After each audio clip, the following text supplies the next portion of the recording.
أهلا بيكم في مدينة تشانج تشينج. مدينة صينية لو وقفت في حتة هتحس إنك واقف في فيلم خيال علمي.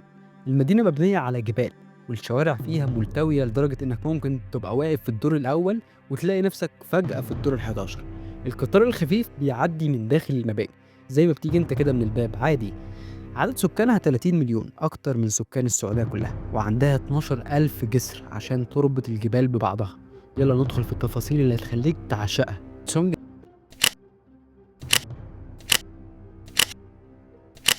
تونج تشينج كانت قرية صغيرة على نهر الينجانسي من 3000 سنة، لكن بعد ما الصين قررت تبنيها كعاصمة اقتصادية للدخل سنة 1997 اتطورت بسرعة قياسية، ودلوقتي فيها 5000 ناطحة سحاب، وبتتسمى بمدينة الجبال عشان مبنية على 3 جبال ضخمة، والطرق فيها زي الأفاعي كده بالظبط.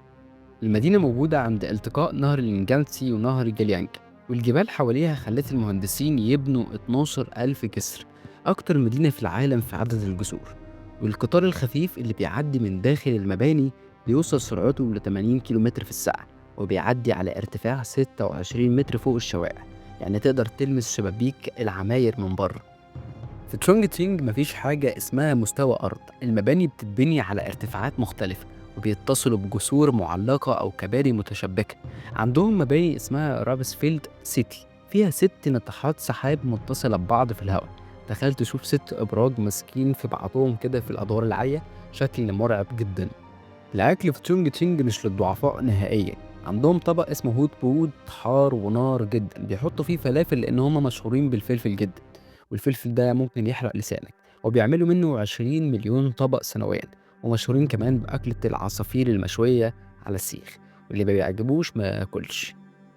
منطقة هونجايا كافيين قرية قديمة مبنية على جبال، وبيقولوا عليها قصر الإمبراطور السماوي.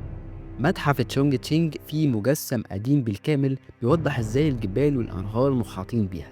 تشونج تشينج هي العاصمة الاقتصادية لغرب الصين، وفيها 300 شركة عالمية زي فورد وهونداي، ومنها هو أكبر ميناء في آسيا، وبيصدر 40% من سيارات الصين للعالم.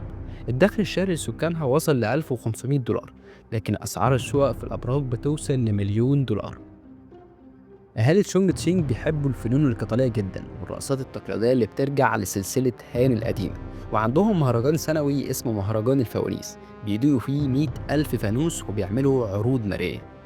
الزحمة في تشونج تشينج أسوأ من ما تتخيل. إحصائيات 2023 للسائقين بيقضوا 40 ساعة سنويا في الانتظار، والضباب الكثيف بيغطي المدينة ل 200 يوم في السنة، وانتشار فيها وباء كورونا بسرعة قياسية سنة 2020 عشان خاطر كثافة السكان اللي فيها. لو تزور تشونج تشينج هتشوف حاجات عمرك ما كنت تتخيلها، مباني واطية ومباني عالية، ارتفاعات مختلفة، حاجات رهيبة. وكده نكون وصلنا لنهاية الفيديو، يا رب يكون عجبك الفيديو. سلام عليكم.